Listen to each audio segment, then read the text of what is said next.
Well, welcome back to another video. Today we're going to work on 6-wheel drive Land Rover Perentie ambulance. It was nice and dry yesterday, but it torrential downpoured last night, and now the front yard is like a swamp again. Anyway, I've noticed the reverse lights aren't working really well on this, and when I'm trying to drive with the trailer lights sometimes don't work right, and there is a light on the dash in here that flashes with the indicators on the trailer. The problem is, sometimes it's flashing when I'm not indicating. So something's wrong with the trailer wiring. However, this thing has a NATO plug for trailer wiring. This is the NATO plug. That works fine when I connect to my number 5 trailer. When I use a civilian trailer, I have a 7-pin flat. This has a 7-pin round male and female that it connects into a connector in the back that was already existing, and that runs all these lights on the rear door. I suspect the problem is with my adapter, so we're going to chop that out, unplug it, and see what's wrong with that. Now, hidden up under the back of these things is a 7-pin round plug. I didn't quite get the right cutters for these size zip ties. Can I get this off? Cool. So this plug, I co-opted to run a normal trailer plug without having to do any complicated wiring. And I need to get under here and unplug it. I've got a wriggle, there we go. So it's actually, I'm not sure if you can see, but it's in behind this frame here, attached right there. And then there is a floating plug that attaches to the door. I've got to get that off, but I need 2 hands. We can probably look under here. Where is it? I've got to feel it. I can't see where I'm aiming the camera. There's that bit right there. So we'll get that out. I'll take it inside. I might see if the reverse lights work now, just now that I've unplugged that. Right, so just jumped in the cab. Reverse lights are not working, but that also could be because I did it with the only on ignition without the engine running. In any case, we're going to see how this works. This is just to show you what the deal is. We have a male here and a female here, and I've paralleled off a 7-pin flat. So let's go inside and do some continuity tests. Okay, so we're inside. We're going to fire up the test probe over here and get that out of the way. Alright, so the first thing I'm going to do before I open anything is I'm going to take my continuity beepers here and I'm going to test for shorts. If all is done right, no pin should be shorted to any other pin in here. Alright, I'm going to try an alternative method to hold this up. I'm going to use my improvised forceps, which are automatic stripping tool. Let's bring this pin over here. Let's have a look. Start with the center, work our way around all of these guys. Nothing here. So we just work our way across and make sure no pin shorts to any other pin. Yep, definitely the beepers do work. So we're just going to run across and find anything. That was a brief short there. I might have brushed against that, but okay, so that hints at possibly an intermittent fault. Just checking every pin to every other pin. Okay, so maybe these two have got a bit of intermittent fault. Find out.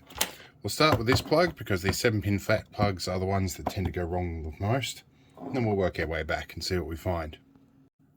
One thing I am noticing with this is there's lots of dirt and junk falling out of it. So we've probably had a bit of dirt ingress, or maybe mud or water. Being as this one hangs down, it's probably the most likely. Let's have a look here. So we look pretty good, although when I made this I did leave the insulation a little bit long. But that's alright. So I'm not seeing any evidence of these shorting together. And we're going to give each one just a little bit of a wriggle, make sure it's still in there solidly. So I'm going to just pull on each one, make sure it's in solid. So I'm just grabbing each wire here and just giving it a little tug just to see if they're all in firmly. That's good. One little tip that I have seen happen and that I found out the hard way a few times is if you tin these, which is when you get them hot, put a bit of solder on the end of the wire. When you put into these compression fittings, sometimes they will fall out because a tinned cable doesn't have the same elasticity that just a bare copper does. So sometimes it can be a problem doing that. I will hit these with a bit of contact cleaner as well. Sometimes these split style connections need to be squeezed together a little bit too. Alright, well that plug looks fine. Let's go and see what else we've got. Now, some of you may criticize my choice to go with plastic fittings in this, but while metal fittings are usually better, I do find the ones you buy now are aluminium and very brittle. They fall apart. So we need to get this open, and that is, there we go. Alright, so this one looks fairly good, although I can see here the length of copper may potentially cause a short in some scenarios, but we're going to give each one of these a tug, see if it's not loose, make sure it's in properly. Pretty sure I would have done this right when I first did it, but I obviously did leave the copper a little bit long here. I could have probably done that a little bit better. Well, that seems okay. There's no evidence of water ingress or corrosion. It looks pretty good. Your notch fits just on the edge of that, and as you close it, locks it into that little keyway there. Okay. The other reason I like the plastic ones is in terms of field serviceability. While I do love metal plugs, these are a lot more field serviceable.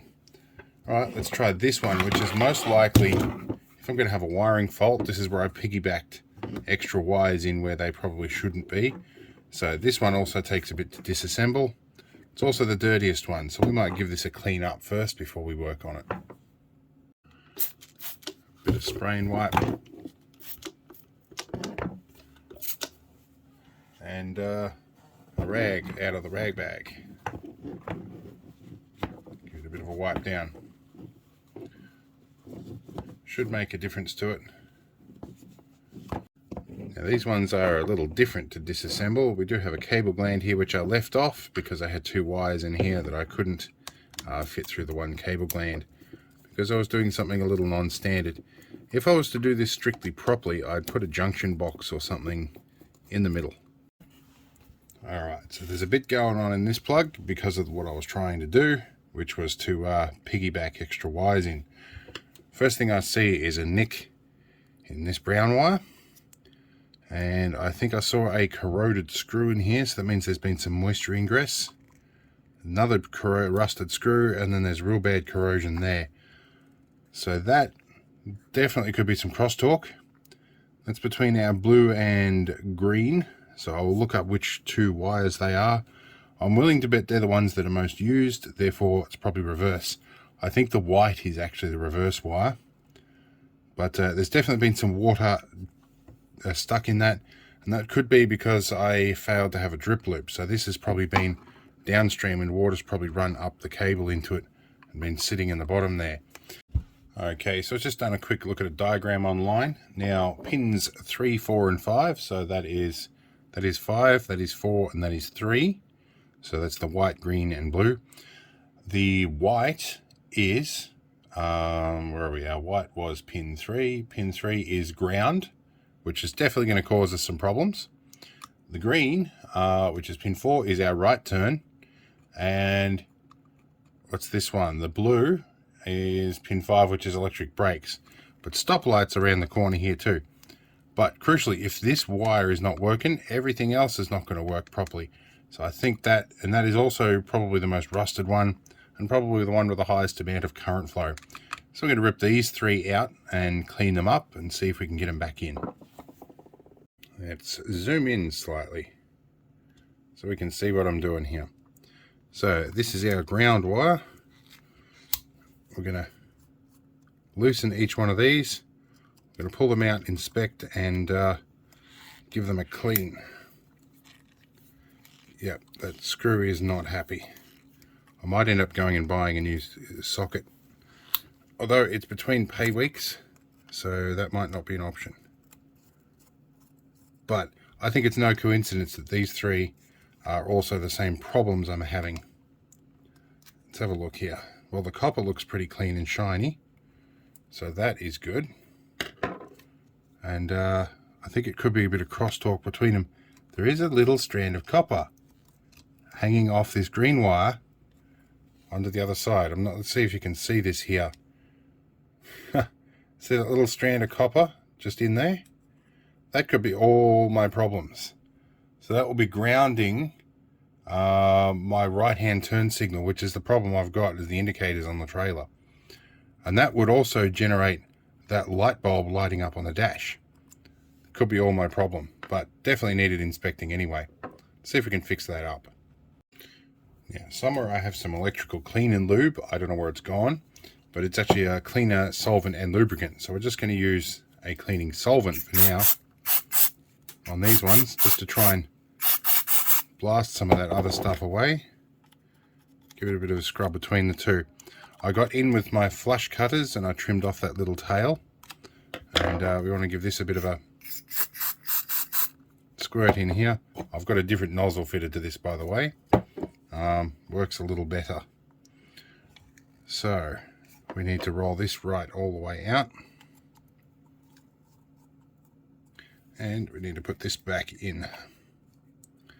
This is going to be the tricky bit, and this was a bit of a what you'd call a dodge job to get the solution to work. So there are some drawbacks to dodging things.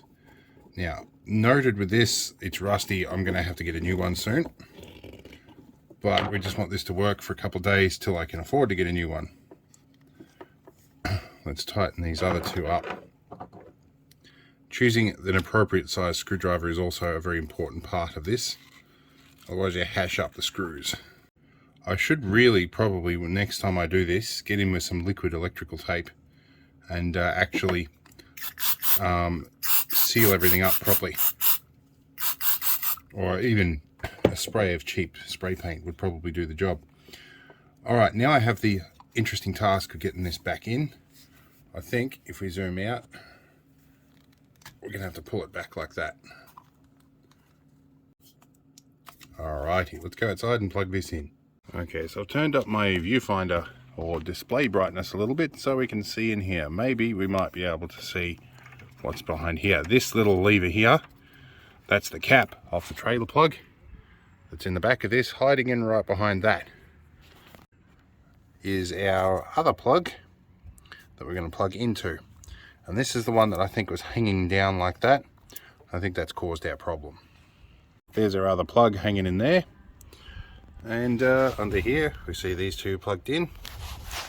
And I've just hung this back out the hole here. Alright, let's see if we can get reverse lights. We might actually start it up this time and see what happens. Alright, these spiders are having a field day here at the moment. Alright, let's confirm we're in neutral. Alright, this is good. Now we want to check our dash lights. We are going to need a third party to help with this, but we're just going to put it in reverse, and I'm going to hold my foot on the clutch. We're not getting anything showing up there now. Let's tape it in neutral again. Let's try our blinkers. Okay, that little light that flashed there, that's the trailer light. That shouldn't be flashing. That tells me I've still probably got a short somewhere. That detects if there's anything attached to the trailer. Now, the trailer lights are actually technically what's in the rear door, and I've replaced all them with LEDs, and those fittings do get full of water, so maybe one of them is corroded through. But I'm going to go and get somebody to help me see if I've got reverse lights. But the financial manager's around behind. I'm going to see if I get reverse lights. As you see. Okay. And indicators. Yep, she's indicating one way. Indicators operating the other way. Alright, they're working. Okay, so my financial manager tells me that the rear lights and rear reverse lights and everything are all working just fine.